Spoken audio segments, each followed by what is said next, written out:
Bonjour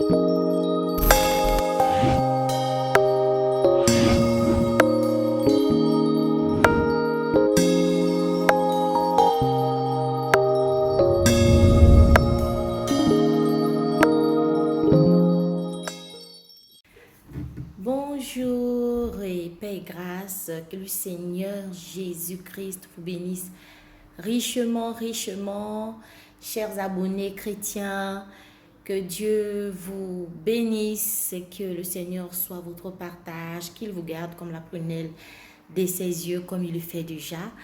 Nous venons encore cette fois-ci pour reprendre avec nos témoignages parce que nous avons fait 2 mois quasiment sans publier, ce qui fait quand même trop, c'est normal parce que moi qui présente, j'étais un peu occupée déjà en voyage et nous sommes allés assister notre pasteur, l'homme de Dieu, qui a tenu une campagne d'évangélisation pour attirer les âmes au Seigneur. Donc moi j'ai voulu assister, je suis allée, donc ce qui fait qu'on a tiré en longueur et je profite aussi comme c'était les vacances avec les enfants. Et je suis de retour pour des nouveaux témoignages en Jésus-Christ bien-aimé. Et sachez que nos témoignages, comme je vous avais dit, sont des témoignages vrais. Ce sont des témoignages, des histoires vécues par des chrétiens de partout le monde entier, des témoignages vivants où on a vu comment le Seigneur a étendu sa main, parce que de nos jours, les gens disent pourquoi il n'y a plus de miracles comme au temps des apôtres, mais il y a des enfants de Dieu qui expérimentent Dieu dans la simplicité. Et voici pourquoi nous avons créé cette chaîne, c'est dans le but de témoigner les histoires vraies, témoigner comment le Seigneur agit dans la vie de ses enfants. Donc, nous tenons déjà à vous bénir encore à l'écoute de ce témoignage qui vient. Le témoignage d'aujourd'hui, c'est l'histoire d'une chrétienne. Une chrétienne à l'époque, elle était enceinte quand elle a vécu cette histoire. Bien aimé, je vous demande d'être attentif encore à cette histoire que je vais vous raconter, ce témoignage que je vais vous raconter. Vous verrez combien de fois le Seigneur agit quand vous lui donnez la première place. Quand vous lui donnez la première place, il agit. Quand vous le faites confiance, il agit. Donc, bien aimé, je vous demande d'être très attentif. Voilà, comme je dis, je garde souvent les noms. Je garde les noms dans des personnes. Je vais certainement attribuer certains noms, mais qui ne sont pas les noms d'origine des personnes. Ce sont des noms fictifs que nous donnons juste pour garder l'anonymat des personnes qui nous donnent leur témoignage. C'est comme ça, c'est notre politique, c'est comme ça que nous avons voulu fonctionner, parce que plusieurs personnes ne veulent pas se faire voir. Ils préfèrent rester dans l'ombre, mais si le témoignage peut quand même édifier déjà certains, le plus important, c'est la leçon qu'on tire du témoignage, l'édification qu'on tire de ce témoignage-là. Voilà, je vais aller droit au but. Nous en avons nommé, parce qu'il y a 3 protagonistes dans cette histoire. Il y a, non, je pense 4, oui, voilà, je pense 4 autant pour moi. Il y a notre sœur qui a vécu l'histoire et il y a 3 autres que vous allez comprendre au fur et à mesure que je raconte l'histoire, bien aimée. Donc, la sœur à l'époque était enceinte et elle bossait, elle travaillait, voilà, elle travaillait en pleine ville et elle aimait souvent fréquenter aussi, vu que souvent quand on travaille, quand c'est midi, c'est l'heure des pauses, on va prendre quelque chose à manger, on va se restaurer quelque part. Donc elle avait l'habitude souvent elle avait l'habitude d'aller dans le restaurant de l'une de ses sœurs qui priait dans la même assemblée qu'elle. Donc elle allait souvent là-bas, chaque fois elle allait, et quand elle allait, elle parlait de la parole de Dieu, ils se retrouvaient, ça communiait autour de la parole, ça partageait des témoignages. Et donc il y avait une servante qui travaillait dans le restaurant qui avait remarqué notre sœur à l'époque. Et c'est un témoignage récent, hein, ça date de 2020, voilà, 2020, il y a là déjà 2 ans, voilà. C'est pas trop vieux par rapport aux autres témoignages parfois qui remontent en 2013 et tout. Là, c'est 2020. C'est une histoire de 2020. Bien aimé, La servante en question avait remarqué notre sœur. Voilà, elle admirait beaucoup, beaucoup, beaucoup cette servante-là, s'est attachée à notre sœur.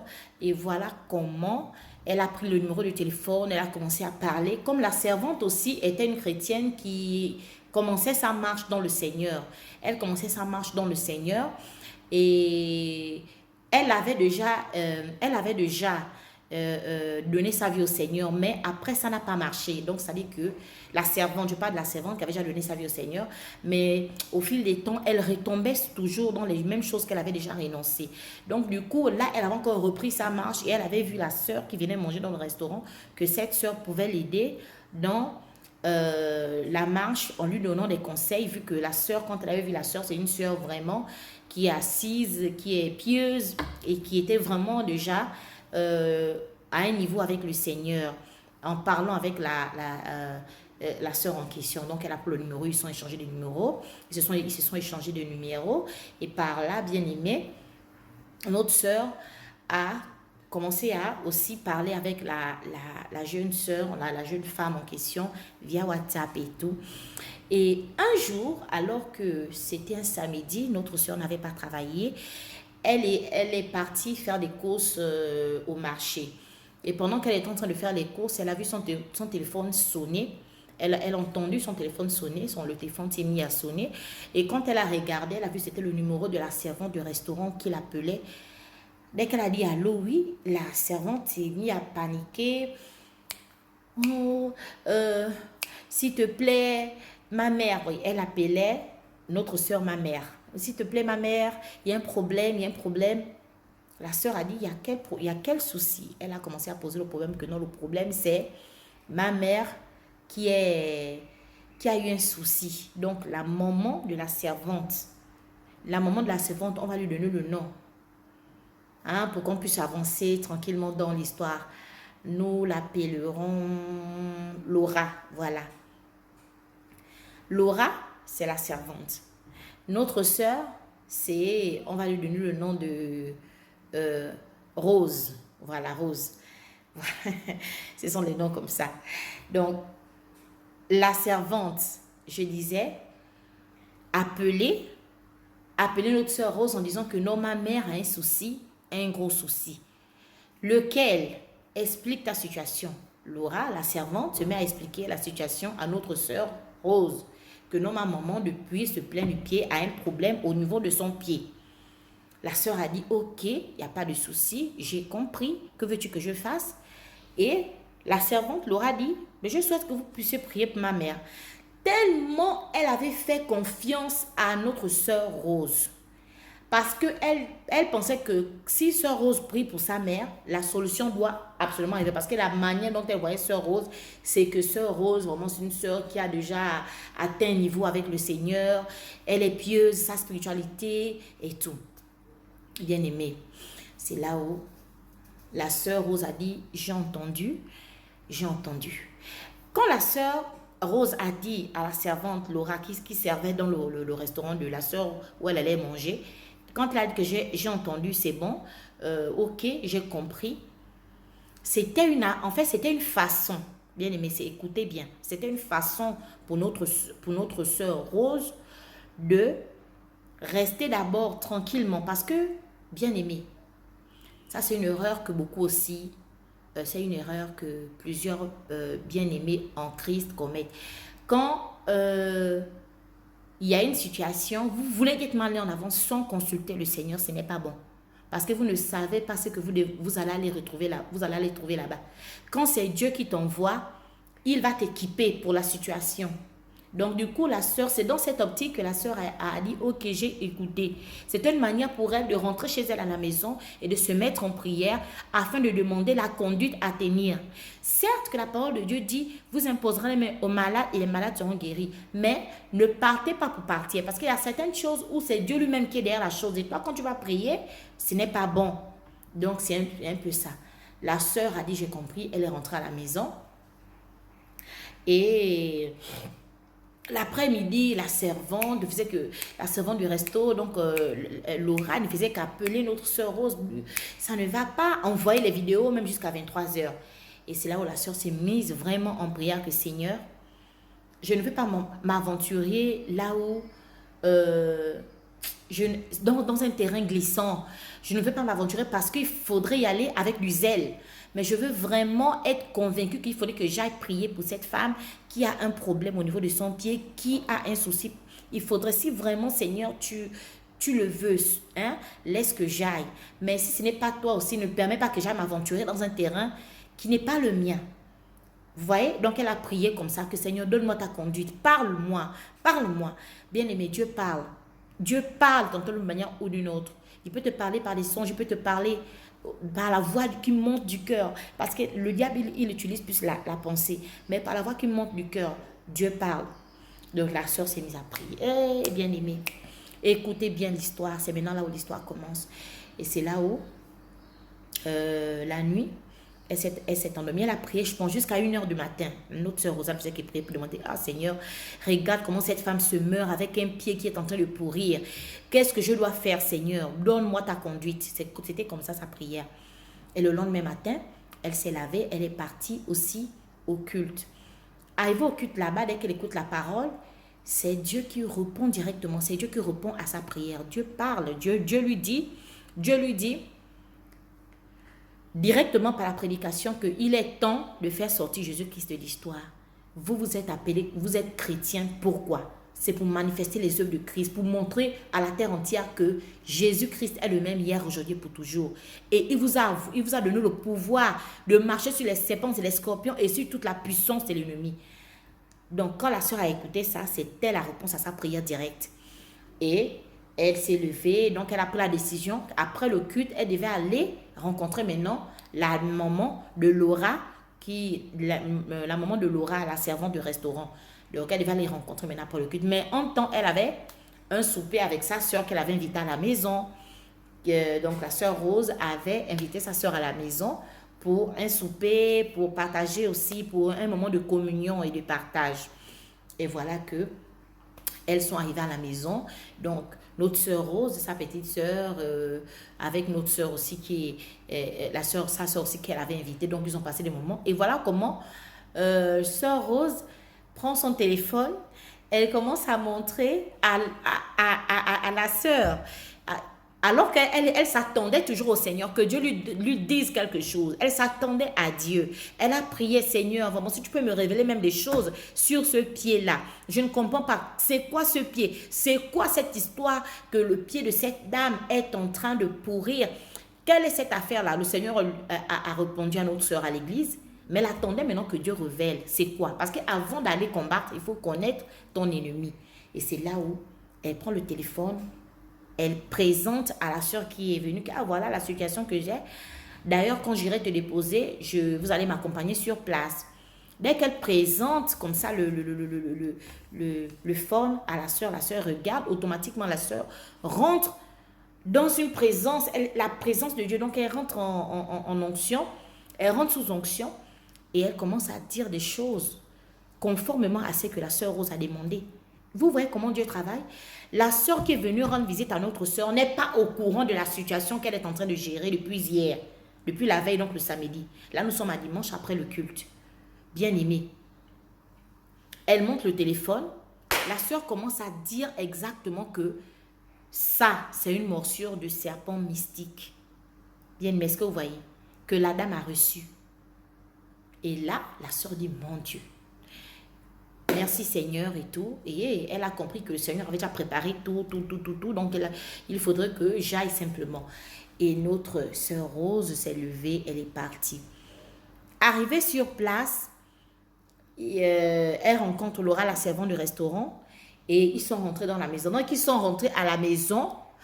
Donc il y avait sœur Rose, la sœur qui l'a rendu visite, et ainsi que sa soeur qui l'a accompagnée. Donc, elles étaient déjà à 3, plus Laura, la servante. Elles étaient à 4, elles sont venues. Donc, dès que notre soeur est rentrée dans la maison où la maman qui avait le pied pourri était assise, bien aimée, il n'y avait pas une bonne atmosphère dans la maison. L'atmosphère était maussade, la maison était sombre. C'était pas du tout... Il n'y avait pas une très bonne atmosphère à la maison. La soeur a dit, ok, D'accord, maman raconte, la maman était assise avec le pied tendu comme ça sur le tabouret. Et la maman s'est mise à raconter. Curieusement, quand la maman qui avait mal au pied, hein, qui a le fusil nocturne au pied, commence à raconter, elle dit, non, pendant que je dormais, j'ai fait un songe où un serpent m'a mordu. Donc, exactement ce que le Seigneur avait révélé à notre sœur avant qu'elle n'aille sur le terrain pour prier pour la dame bien-aimée. La dame explique maintenant que non, je rêvais qu'un serpent. Entre-temps, elle avait sa petite sœur à la maison qui ne se sentait plus bien parce que les filles de Dieu sont rentrées dans la maison pour prier. Elle ne faisait que claquer les portes, elle criait à haute voix. Bien-aimé, c'est là où notre sœur a dit, ce n'est pas moi qui guéris. Maman, sois anxieuse, ce n'est pas moi qui guéris, c'est Dieu qui guérit. Je vais prier pour vous. Le Seigneur va étendre sa main. Mais je vous demande une chose, n'allez jamais chez le charlatan à cause de ce pied-là. Faites confiance à la prière qu'on va vous faire maintenant. Notre sœur n'avait pas l'huile d'onction sur elle. Elle s'est levée. Les autres se sont mis en prière. Elle s'est levée, étant enceinte. Sa soeur lui disait même que non, ce n'est pas bien de partir, tu es enceinte, tu ne sais pas ce qui va t'arriver, c'est un terrain inconnu. Elle a dit que non, j'y vais parce que le Seigneur m'a convaincu d'y aller. Il faudrait que j'aille. Je ne vais pas seule, le Seigneur m'a précédé sur le chemin. Bien-aimé, la maman avait le pied tendu sur le tabouret, comme je disais tantôt, et elle a attrapé le pied de la maman. Ça sointait, il y avait des liquides qui sortaient de ce pied-là. Donc, quand elle a attrapé le pied de la maman pour commencer à faire la prière, dès qu'elle a attrapé le pied de la maman, elle a commencé à prier que Seigneur Jésus-Christ, elle a lu d'abord la parole de Dieu. Vous prierez pour les malades, tout ça, les malades sont guéris, selon, elle a cité les Écritures. Et ensuite, elle a dit, en vertu de ta parole, j'impose ma main sur le pied de cette dame. Seigneur, que ce démon de fusion nocturne sorte. Dès qu'elle a prononcé la parole, sa main s'est mise à vibrer. Elle a senti des vibrations sur son bras. Et elle a senti une douleur quitter le pied pour venir dans son bras. Bien aimé, vous voyez? Voilà pourquoi n'allez pas vous aventurer à prier pour n'importe qui si vous n'êtes pas conduit par l'esprit. Et heureusement que notre sœur était convaincue qu'elle devait aller le faire. Dès qu'elle a prié, elle a dit Amen, son bras, elle sentait son bras. Une femme enceinte. Elle sentait son bras. Que ça, elle a senti une charge vraiment sur son bras. Mais c'était pour elle un signe que le Seigneur avait déjà délivré cette dame. Et elle a dit ça à ses soeurs qui l'accompagnaient que voici ce que je sens, le bras. Mais c'était un signe qu'elle était déjà guérie. Et ensuite, ils sont ressortis de la maison. Quand ils sont ressortis de la maison, les parents de la dame qui étaient là regardaient nos bien-aimés bizarrement. Bien-aimés. Ils se sont séparés. La sœur a continué à aller au travail le lendemain matin. Elle appelait de temps en temps pour les nouvelles. Jusqu'à ce que la servante Laura appelle pour dire que le pied de ma maman est complètement rétabli. C'est revenu à la normale. Les soins sont quittés. Tout. Il n'y a plus rien. Le pied est normal. Elle fut guérie d'un fusil nocturne. Et comment? Après ça, en fait, c'est un long témoignage. Là, j'ai scindé. C'est tellement long. Parce que au sortir de là, le Seigneur révèle encore à la sœur que cette dame-là, on a annoncé le fusil nocturne pour qu'elle meure. Parce que ce sont ses propres parents qui sont jaloux d'elle. Par jalousie, ils veulent s'accaparer de sa maison. On a lancé le fusil nocturne pour la tuer. Tout ça là. Donc, du coup, la maman était en danger.